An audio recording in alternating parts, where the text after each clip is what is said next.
Howdy ho all, BCTV's Roland, Boyden here. We're going to do a quick tutorial on Google Plus Hangouts live on air and all the raw potential there. In order to make this work, you're going to need a Google Plus account. You can actually just go to Google Plus, enter all the information, you get a username. This will all link to a YouTube account as well that we'll get to in a second. And then right when you're signing up, there's a prove you're not a robot feature here. And if you do this, it'll send a verification code to a phone number that you put in.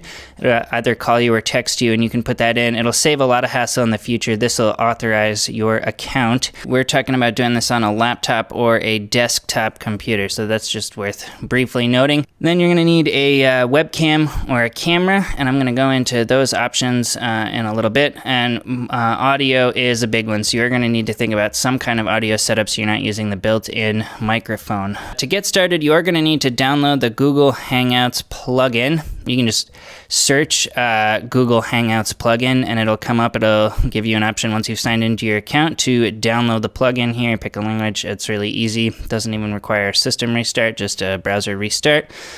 But you will need to install that. And then once we get into Google Plus, you are going to want to download the Google Hangouts plugin as well. We'll touch back on that in a moment. And then if you are going to add any graphics to the broadcast, you're going to want to create those in advance. And then you're going to want to hook up your camera and your audio.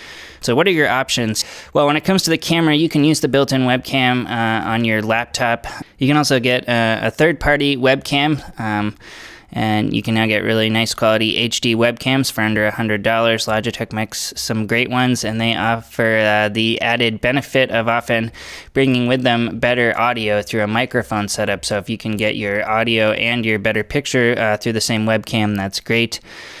You got an older camcorder that has a DV port, you can actually hook it up via FireWire, and that can actually be a good option if you have a camcorder kicking around that has FireWire that's not getting other use. It's not necessarily going to be HD, but it'll be a nice signal. Maybe it's a 3-chip camera. And if you're talking about newer HD camcorders, you're probably going to want to look at getting the signal from one of those via the HDMI or micro HDMI or maybe even SDI HD output on the camera, and that'll require some sort of input device or card.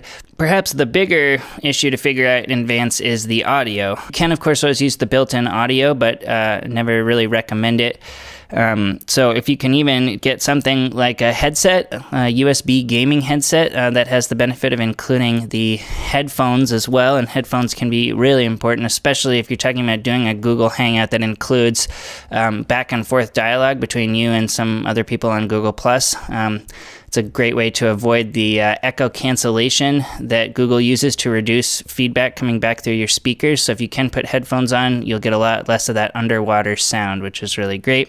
And then another great option is a USB DAW I/O, so something that maybe has 2 XLR inputs and then converts to USB to work with various DAW softwares.